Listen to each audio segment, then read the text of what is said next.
There's a place where phantoms walk among us, where refs see penalties that do not exist, where offensive linemen cannot see the fouls they commit. This is a place where phantom seconds return to the clock and the ghosts of failures past converge with the futile efforts of the present. You're about to enter that place. Welcome to the Denverse.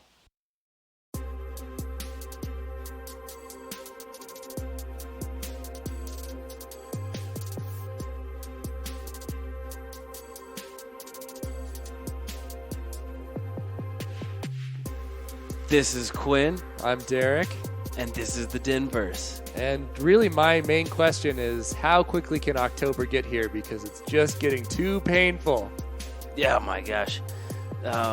Still 80 some odd degrees outside. I'm waiting for that crisp autumn air to hit, and that's like sports golden season for me. We're getting close, though. 2 weeks from tomorrow night is the Avs home opener, so I'm just waiting for that. Avs and Nuggets. Yeah.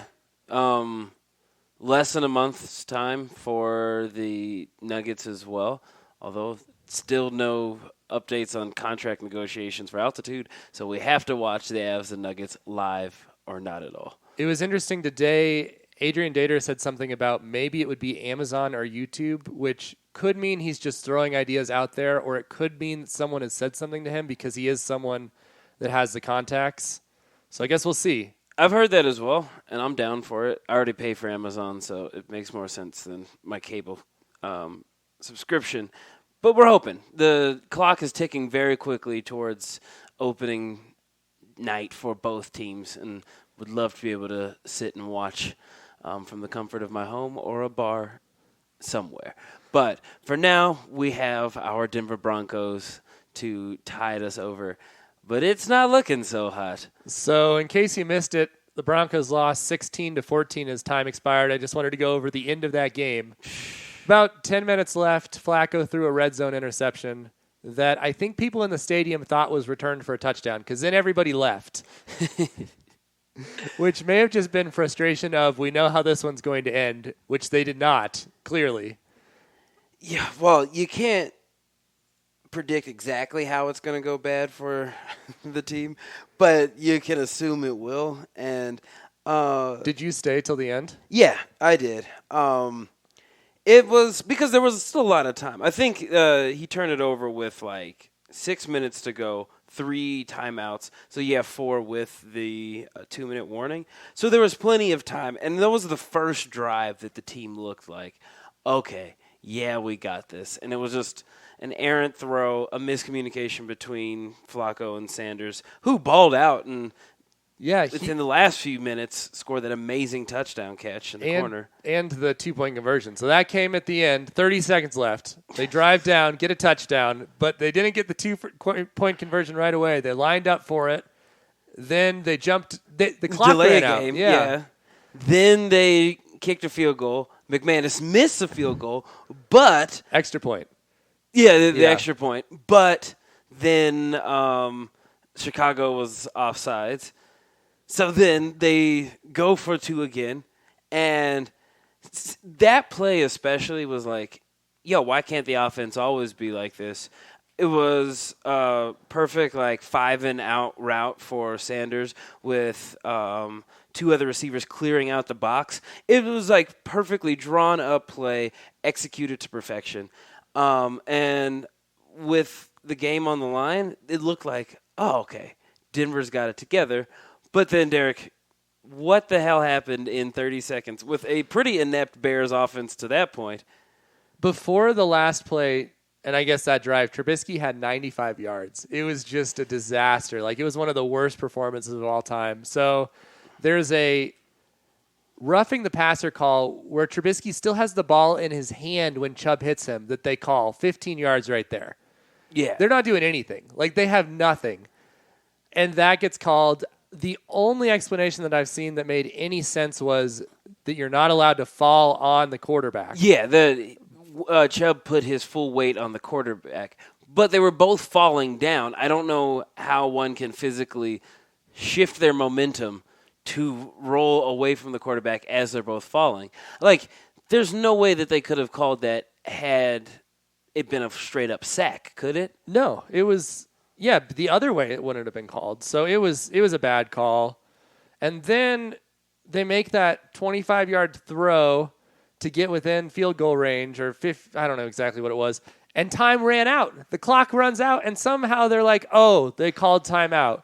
Never saw them call timeout. There was never a replay where they called timeout. It was a simultaneous down by contact and timeout, which, I mean, I haven't watched the super, super slow-mo version of it.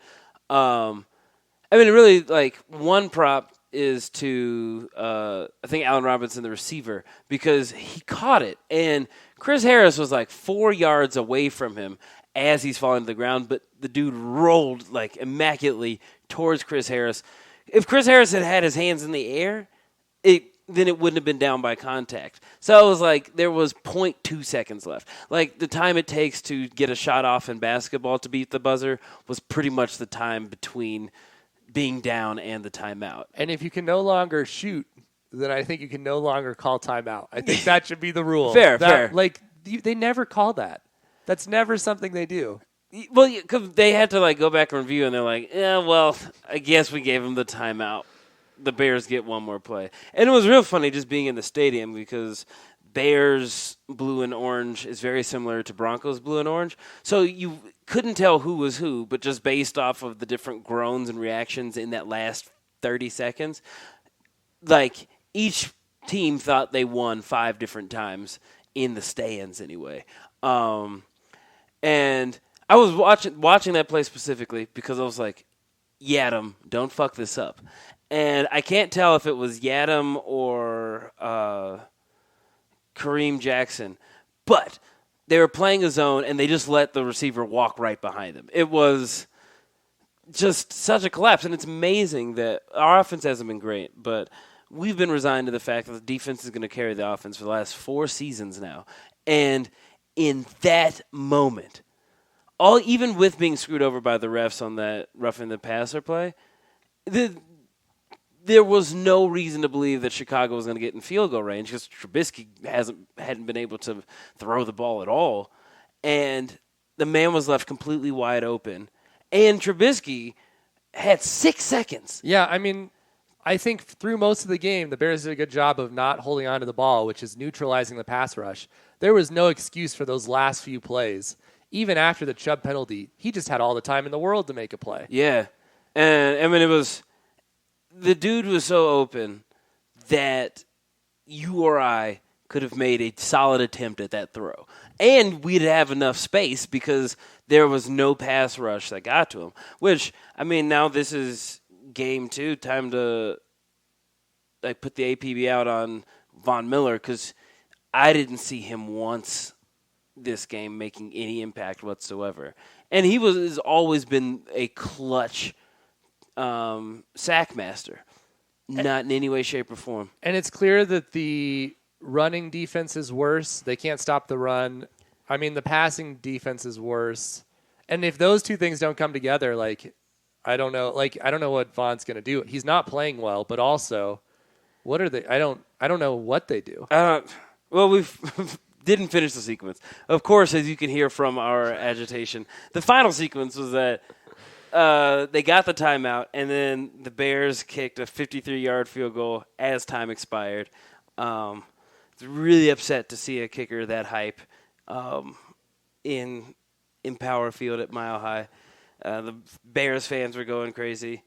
But it was just like, had they just not scored a touchdown or had they just had the Bears gotten the pick 6 at the goal line 6 minutes ago, it would have been so much easier because there was no reason to believe that the Broncos were going to come close to winning the game. And then they literally came within a bad roughing the passer call and a weird 0-second timeout. But yeah, it's because no one was able to play a full game of football. There was a great shot Ryan Green had on CBS. He does those game blogs of Sanders just throwing his helmet as far as he could into the tunnel after the game, which was just amazing. And that sort of how I think everyone feels. I feel like Flacco has been pretty good. Like, he did have that interception. Otherwise, he's been better than I thought he was going to be. Sanders looks great. Sanders, absolute renaissance for a dude, I think 32, coming back from a torn Achilles. The dude balled out. Absolutely. Against a very good Chicago defense. So, yeah, I mean, Sanders had every right to be as angry as he was because he put the team on his back the way you want a veteran to do. Flacco, I think he was 32 of 50 for 292 yards, which in any situation, you don't want your quarterback making 50 pass attempts. That's not a great recipe for winning. And it's a pretty low percentage or average based off of 32 completions for less than 300 yards. Well, and again, they stopped running, and it wasn't like the running game. Like, both of them had big runs, both Lindsey and Freeman. They ran 24 times combined during the game, so they did half as many runs as throws, which I know they were behind, but it was a close game. Yeah. Like, they've got to run more. Both, like, that's your offense. Those two and Sanders. And just, like, asking Flacco to throw it around the field, like, that's not what this offense is going to be able to do. But the real truth is there were more plays on the field. They just got negated by Garrett Bowles' 4 holding penalties. I think Garrett Bowles 4 holding penalties, which is the main focus. But I think then Ron Leary had 2 himself. Which is 5 over 2 games for him. Yeah.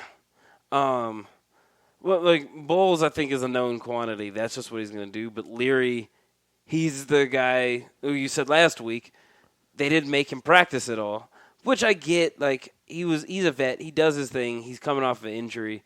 But holy hell, man, if, like, now 7 games into the season, counting the 5 preseason games, where is the consistency and discipline that you have to expect from your team from day one? It really just feels like somehow Vance Joseph is still the coach of the team, and they're just letting all these things go. And Joe Woods is the defensive coordinator. Yeah. I mean, this was always my concern about Vance Joseph, more than I think just how bad he was. It was what's it doing to the culture of the Broncos. And right now there is no culture of the Broncos. Like, whatever they had when they won the Super Bowl is completely gone. Absolutely. And, I mean, you think guys like T.J. Ward, Aqib Talib, who are not like the most, forgive me for the euphemism, high character guys. That poor Ward getting thrown in there with Talib. But yeah, I agree. Yeah, and it's just, well, then like guys who are gonna like punch you in the mouth. It doesn't seem like anyone is willing to do that on the defensive end, besides Chubb, who was all over the field. Every time I thought Von Miller made a play, it was actually Chubb making a play, plus the plays that Chubb was making. But it's, especially looking at the fact that Minkah Fitzpatrick, first-round cornerback in 2018, demanded a trade, and the Steelers just got him from the I think it would actually be a more fun podcast if we were talking about the Miami Dolphins, who have scored 3 points versus, I think, the 85 points that they've given up in the last 2 games. That would almost be more fun because it's like an epic level of losing. But the Broncos were said to be in the running for Minkah Fitzpatrick, didn't pull the trigger and offer a first-round draft pick. Now, Pro Bowl corner Jalen Ramsey has demanded a trade from Jacksonville. And I read I think a CBS Sports article saying the primary landing spots for him would be Kansas City, L.A. Chargers, and Oakland Raiders. The Broncos were not on that list. So in a situation where they could improve but probably won't by picking up an all-pro cornerback, someone in their division is likely to get better. So it's tough because so far I think they've had, out of the 2 games, 8 total quarters. We've seen 3 decent quarters, and maybe 4 drives where it's like, okay, this team can be good. It really is. It's like it could be good if they just had replacement level line play. Like, that's all you're asking for. Yeah. I mean, Elijah Wilkerson, who's like supposed to be the backup to every single player on the line, he's looked good filling in for the spots that he's had to.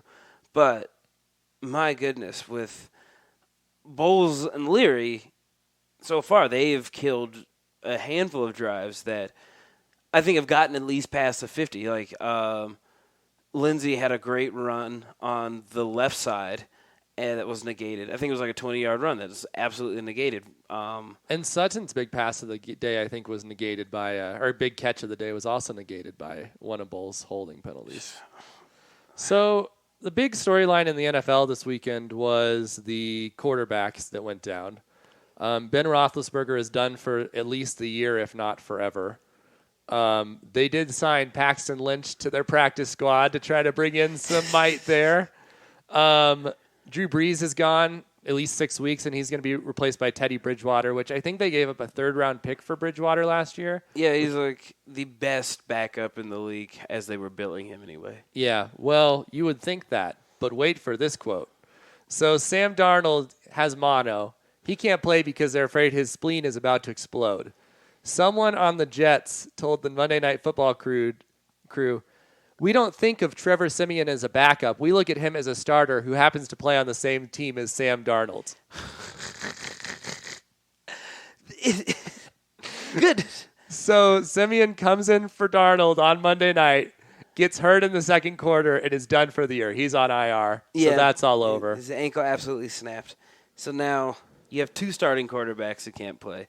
And that's as we are wont to complain about the Broncos, you have to remember it could be worse. You could be a team in the AFC East, either the Dolphins or the Jets that got absolutely pummeled last night. Yeah, Sam Darnold out with mono, which you think a guy like Darnold would have gone through USC and gotten mono early in his career, in college career. But I guess he was a straight arrow and finally the New York It was lifestyle. Just the New York water supply. Yeah. That was it. You're going to New York next week. Bottled water. Just bottled water. Oh, yeah. Jeez. So continuing on with our fun football wrap-up of the week, the CU Buffaloes lost to Airforce 30-23 in overtime. CU started with a 10-point lead, then trailed 23-10 before another fourth-quarter comeback. Airforce notched a 25-yard run on the first play of overtime by Caden Rimsberg, and that ended up being the winner. CU could not convert on their first play of overtime. Laviska Shenault had a rushing and passing touchdown. He came back alive. And Montez had a rough day. He was 26 of 43 for 2 touchdowns and an interception. The big problem was CU's corners gave up big plays, and CU could not stop the triple option offense that Airforce runs. Yeah, man, and that's I think it was NCAA football 2006 was the first time that you could run the option, and Airforce was running it like they had it on freshman mode on that video game because they found every single hole, every exploitation to bowl-level supremacy. So although it's a bummer to see CU lose in what could have been a 3-0 start, a big screw you to the media who said they were only going to be a 3-win team, it was nice to see another Colorado team come into a game that they weren't expected to win and absolutely punch CU in the teeth with that triple option. And CU had been practicing against this all summer. Like, they knew this was going to be a problem. They really wanted to stop it, and they still couldn't. This is the best I think I've seen Airforce run this triple option. Like, it is really impressive. They play Boise State this weekend, which is a huge game for them. Airforce has never won the Mountain West. Meanwhile, the other Mountain West team, CSU, lost to Arkansas 55-34 to drop to 1-2 on the season. So. Yeah, shucks. FIBA's over. Basketball, let's move out of the football. As you can see, I'm clinging on with dear life to any basketball updates possible. But FIBA is over. Spain beat Argentina for the championship. Our boy Juancho played great throughout the entire tournament, which I don't know if that's going to translate to a minutes battle for the Nuggets. He had pretty much fallen out of the rotation in the second half of the season after stepping up big after injuries. The dude looks solid. That's really where it plays in the chemistry of teams. Surprisingly, Serbia got bounced out of any of the medal contention. And early on, they looked like the team to beat because they just had amazing ball movement. Jokic only playing 20 minutes a game, came in and was just impactful the whole time. Spain played a faster style of offense and really ran it through Ricky Rubio, who became the MVP of the tournament. So, happy for Spain, but it brings up an interesting question I have. No one watched FIBA. It's all right. I watched like 4 terrible YouTube streams before I finally gave up on it. But I'm really interested. There is no World Cup for American football, and there never will be. What would have to happen for basketball to become like the second big sport in the U.S., if not the world, behind soccer? I think there's a lot of merit to the game of basketball, and the Final Four teams were Spain, Argentina, France, and Australia. So you've got a wide array of different countries that have world-class basketball programs. How can we translate that into higher viewership so maybe I can watch FIBA or the Nuggets? Maybe so I can watch the Nuggets without a damn contract negotiation. Well, I mean, I think it's an interesting question. At least here, American football, there are so many problems around the NFL. Like it currently exists despite all of its problems. Basketball, you don't have that problem anymore. It used to be that everyone thought that all the basketball players were thugs. Like it almost ruined the NBA because all their players were getting in trouble all the time. Like there was, massive drug use, all of these issues. Yeah. And that's not the case at all anymore. Like, at least as far as a marketable stars, there are probably 10, 15 NBA players that are as marketable as Tom Brady. Yeah. And I think that, like, at least on the individual level, I think it's working. I think the question is, how do you develop basketball players in foreign countries to be at the level that American players are consistently? And I think that's the hard problem. Mm-hmm. Because you have to figure out how to train tall people to also be athletic. Which I think, I don't know that much about being a trainer, but that seems like it would be hard if you didn't work with a lot of tall people to figure out how do you do that, because it has to be different. True. And you see, like, the very fit tall guy, you're like, oh, he has to be a basketball player. But I know plenty of very tall people who are very awkward and would have as much trouble making a layup as I do in any given situation. But, it's just an interesting phenomenon. As the NBA does their outreach, they have an African development program, a European development program, Asian, Australia. We now have more stars from all across the world, whereas it really feels like there's like 15 counties in the South where all of our football players come from. And I'm just interested in seeing the diversification of that, because you're right, the NFL is surviving despite its problems. Like, Jay-Z's not going to be able to come in and save all of the issues that the NFL has. But I think we can tell from opening day, despite some of the boycotts that have happened in the NFL, the fans are still showing up in absolute droves. Like, Mile High Field becomes a sizable city any Sunday, whereas even on great nights, no way the Nuggets could compete with that. And yeah, I think that, like, it's still a long ways. Like, we're probably looking way down the road. But the NFL has some, like, definite flashpoints where things could get really bad. If one of their big stars ever was seriously hurt on the field, I think that would probably change a lot of the way that we view football. And it just seems like a matter of time before that eventually happens. Yeah. And then, it's just so insane. As much crazy stuff has happened in the league over the last few months even, and now with the injuries to, like, perennial stars like Roethlisberger and Breeze. And Luck retiring. And Luck retiring, of course, it's like the extinction of the quarterback suddenly. Yeah, except for Tom Brady, yeah. who I picked him up in fantasy. It's worked out great, but the NFL, I feel, just has like a lot of more variables that needs to stay somewhat consistent. Whereas I'm just excited to see an upcoming NBA season featuring MVP prospects from multiple different countries, multiple different styles, and all of them just high-character dudes. Like, back in the day, you had a Kobe rape case, AI doing everything, and then, just a litany of problems like the Malice in the Palace. Shout out to David Stern. People thought it was kind of messed up that he made players wear suits instead of coming in and change and whatnot. But ask Russell Westbrook. He seemed to have embraced that idea that I have to wear suits into the games. And it's really become a different personality to the league that I'm excited to see growing while still watching football and just hoping that I can cheer for a team that puts on a solid – I just want 4 full quarters. I don't think we've seen a full 4-quarter execution from the Broncos in 5 years now.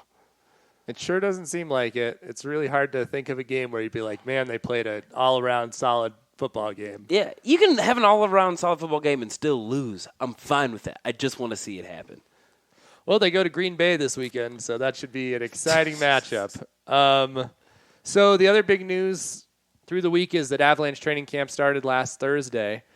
The big talk around the Avalanche right now is that they have 4 solid lines, and that is without Mikko Rantanen and with some backups.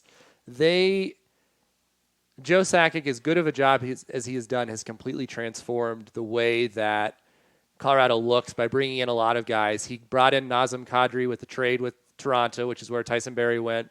Jonas Donskoy, who was on that Sharks team that beat the Avs, he came in, and he's looking good. Like, he can play on the top 2 lines, maybe play on the third line. And then you have Burakovsky, who they got from Washington. He's playing on the top line right now while Rantanen's gone. So all of these forwards, and then Bellemare, who's in the 4th line, they're going to have a solid 4th line this year and not just guys who are in the minors who they're bringing up to test out. Just bodies. Yeah. And so really the scoring has gone way up on that. And people are excited. Like, it's been decades since the Avs had 4 solid lines. So that's really exciting to see. Rantanen still hasn't signed. I don't think we should be worried until opening week. Like, if it becomes October 1st and he doesn't have a contract, then you worry that he hasn't signed. It's a whole restricted free agency holdout situation. So the big questions right now are, when will Rantanen sign, and will Bowen Byron make the team? He's going to play. We're recording this on Tuesday. He's going to play in the first preseason game. Everyone around the team thinks he has a good chance to make it, but people think the Avs they at least have the best young defensive core in the league, and I think that by the end of the year, there's a chance they might have the best defensive core in the league of 6 guys with 8 to 10 guys who could play in the NHL. And 2 years ago, they had 3 guys that could play in the NHL, and that was it. And they needed 6 every night. It was like the turnaround is so crazy that I think there's just no reason to not be excited. Kadri looks like he is going to be the best of these acquisitions playing on that second line. Everyone is so impressed with the way he looks. So I'm really excited. They'll play at Vegas in that game that will have already happened by the time this podcast comes out, or here at Pepsi Center against Vegas, and then a few more preseason games, but a lot of optimism around a team that everyone was already optimistic about. Wow. So I don't think the Rockies are yet mathematically eliminated from the playoffs. So let's take the 4 teams that are currently playing or about to start playing. Do you think the Avs have the best chance of bringing a chip back home to Denver? Yeah, I mean, part of that is just because of how the NBA works and the Nuggets still needing someone to meet Jokic's level, which maybe will happen, and then we'll be like, they could win a championship this year. I'll be still my beating heart. It's possible the Avs win this year, but it's likely they can compete for at least the next 5 years with the team that they have, which is a long time in hockey. Yeah. Without having to do a lot of retooling. They're in pretty good contract situations. In 3 years, it's going to be a little tight. They're probably going to have to make some tough decisions. But as long as the goaltending holds out, that's the other thing that we just don't exactly know. Like, Grubauer looked great at the end of the season and in the playoffs, but goalies are fickle. They have really no proven backups. Their backup right now hasn't played in the NHL other than he sat on the end of the bench a couple times last year. Francois, I think is his name.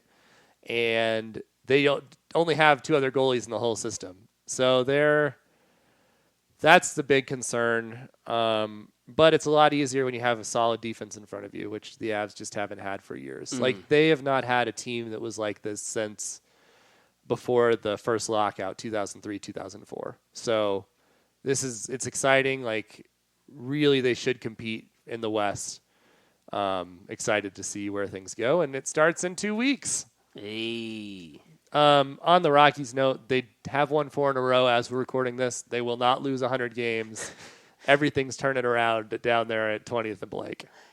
They've actually put together a few really good games with a few quality starts from pitchers. I think Senzatella played last night and did all right, but then the Rockies' bats were able to hold up too.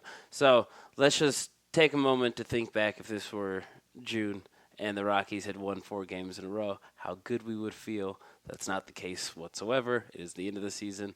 You can get very cheap tickets now. So let's go cheer on our Rockies. They're having a Charlie Blackmon appreciation night Saturday the 28th. Oh, really? Is that kind of foreboding? Yeah. So maybe go support Charlie Blackmon at least one more time. Until next week, Quinn's going to New York, so he won't be around, but we'll have some episode of the Denverse next week. All righty. Well, Derek, peace. Peace.